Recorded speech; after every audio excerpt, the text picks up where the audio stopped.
Hey YouTube, what's going on? Welcome back to another episode of Calvin Lim Investing, and today we're going to be talking about sort of my game plan for the upcoming week. We're going to identify 5 or 6 tickers that I really like and go through a very simple charting process to kind of see the different levels I'll be watching and to see how I'm going to plan out my trades.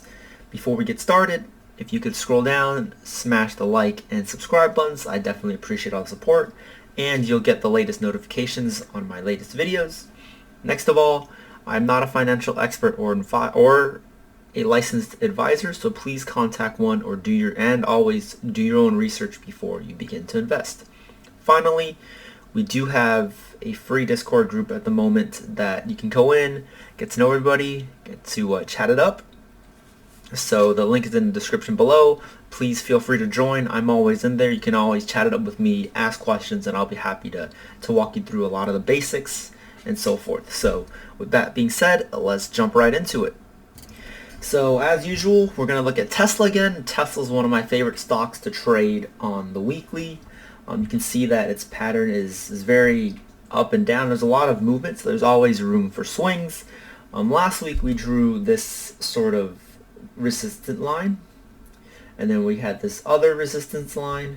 So what happened this week was that Tesla broke above the 618 resistant line a couple of times. It wasn't able to hold it, and well, let's scroll down over here. It wasn't able to hold above this line. It fell back down and retouched it, but it did close the week above that 618 resistant line that I had drawn. And we don't really have another solid resistance to the 635, so there is a nice opportunity for Tesla to make a really nice run next week. I am going to be continuing to watch Tesla, and last week I did trade calls and I did swing them and I did do pretty well. So this week I'm going to be identifying some good opportunities to trade Tesla. I think its pattern is very optimal. If it breaks the 635, there's going to be a huge gap to fill, or gap movement to the 670 range, and if you look further out, it hit that once, and if it's able to break that resistance, there's not really any level of resistance up until this 680 range. So it is looking like there's a really nice setup, but let's look at the farther dated pattern as well. So let me delete this, or let me keep those lines. Let me move it to the hourly. Okay, so on the hourly you have this very big wedge or big pattern long line here. Actually, this is not very correct. In more recent ones you have a really nice line here.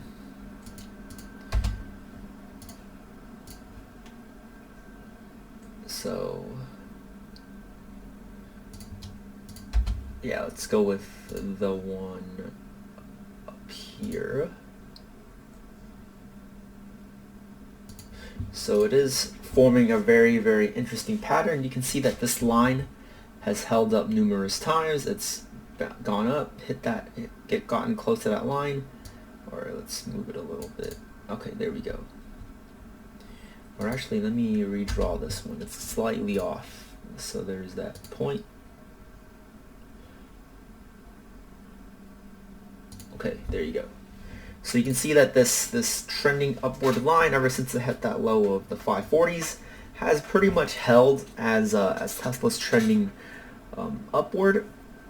So you can see that this creates sort of a triangle. If it breaks this top, there's a really big room to run. Also to note, this is the other pattern. This creates sort of a narrowing pattern, but Tesla has really followed this line. So every time it bounces off of this line, it could be a good opportunity to buy. So that's going to be how I'm playing Tesla this week. I'm going to look for a breakout of 635, or I'm going to look for it to if it drops, I'm going to look for an entry when if it's about to touch this line, or if it touches this line, and I'm going to be prepared to enter for a little bit of a bounce. So that's how I plan on playing Tesla this week. Next of all, we have Airbnb. So Airbnb has been trading. Let's go to the 15-minute. That's okay. So Airbnb has kind of been range bound the last, I would say, the last 2 weeks. It has a pretty heavy resistance right here. It's hit it what, 1, 2, 3, almost 4 times. Hasn't broken above that 153 area. When it does, it looks like it's gonna be a pretty nice move. And then you also have the pattern from this low point right here up to right here. Well, let me redraw that. That was a little bad.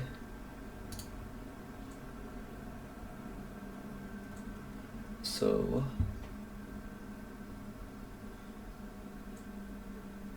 more or less this little line right here. So, you know, if it continues to hold above around this 148 to 153 range, I'm thinking Airbnb is going to be primed for a nice breakout. I'm not very sure how long it's going to take. So when I did play Airbnb this week, I did buy a longer dated call. I bought a call for July 16th at the 145 strike, and I'm going to be looking for Airbnb to really move up to this area right here, to the 160s, maybe even 165 and 170. So I'm going to be looking for a bounce back to this range right here, like the 165 range. So that's what I'm looking out for Airbnb. I would play longer dated calls because I'm not sure when this breakout is going to happen, but it is looking pretty primed for a nice move up. Meanwhile, you can also see that with the exception of this dip, which was caused by the news, this support has held up relatively well throughout the last week or so. So I will be keeping an eye on that as well. Next of all, we have Apple. As we went over Apple last week, 128 was sort of the resistance, and it looks like after breaking the 128 moving up, the 128 area has turned into a new level of support. I'm going to be watching for what Apple does right here in the next couple of days, or maybe the next week or so.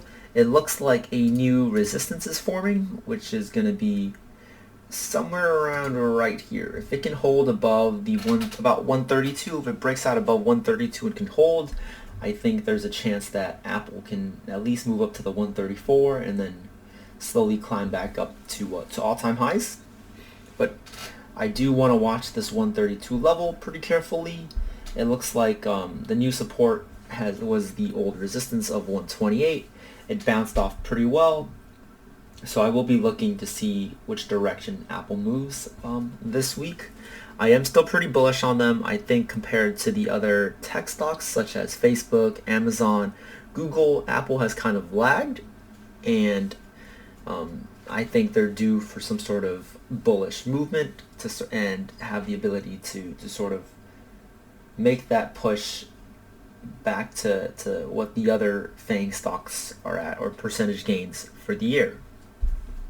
So I will be watching this level. If Apple breaks out above this, it has a chance to reach here. If it breaks below this, you could see it trading sideways in this zone again. So I will be watching both of these levels pretty carefully to see what Apple really is going to do. You can also see that there looks like to be another small level of support right here. It did bounce twice, but granted this is the 15-minute, so I am also going to be taking a closer look at this on Monday. But if this 130 holds and forms and causes to be, or shows to be, another level of support, I will definitely look to enter some longer dated contracts with Apple. The last ticker we're going to go over today actually is going to be Pinterest. I originally thought that I had 5 tickers or 6, but we're only going to go through 4 this week. I don't really like to grow my quote-unquote watch list to a super large amount, but originally we drew this last time around. I was looking at Pinterest. I drew let's see, I drew this line of support, I believe, but ever since hitting the low of 54, it has done a really nice move up. I anticipated sort of, let's see where it go. I anticipated on the 15-minute that this could be a nice level of support. You can see this pattern. It falls, it breaks out, drops, breaks out, drops, breaks out, and starts to move up. Every time there looks to be a little bit of a drop, it tends to shoot up a little bit. I entered calls right around here last week. I bought the $68 strike for July 2nd, and I wrote it all the way up here. And this is the 15-minute, but it does look like on Friday there was some pretty strong resistance. Let's see, up around here. If it breaks that 74.35 mark, there could be a really nice run up. Also on Friday, there was a really nice support right here, and it didn't really ever break below 73. So this is going to be what I'm looking at for the upcoming week, as well as on a pattern basis, on a longer pattern basis. Ever since hitting the 61, it has moved up pretty nice. And if you want to go even further out, let me delete this real quick. You can see that from here to here, it has shot up, and it's way above this little trend line. And then if you want to go from here to here, they both look pretty good. So the next level I have for resistance, and it broke through this $72 resistance that I had for last week. It's going to be the 78. You see that it bounces twice up here, and it hasn't retouched that point in a very long time. If it breaks out above this 78, I think you're going to see the next level of resistance up here, which is going to be the 85. So I bought the call here, I played it up here, it broke out, played it up. I'm still holding it, and I am expecting a move to 78. And if possible, if time permits, I will be watching for a move to this 85 mark. If there's no bad news, if everything goes well, I think Pinterest will recapture this 85 range. And you can see that it does hit this multiple times, so I will be watching to see if it recaptures that point in the near future. So with that being said, those are just the 4 tickers that I'm watching this week. I know my video was a little bit all over the place. I hope you enjoyed some of my charting, and please make sure to subscribe and like this video, and stay tuned for more. So if you got any questions, please feel free to leave it in the comments. And if you have any chart requests or would like me to look over any specific ticker, I'm always ready to make a new video for you, or drop some stuff down. So hope to see you guys around, and I wish you the best of luck trading this week.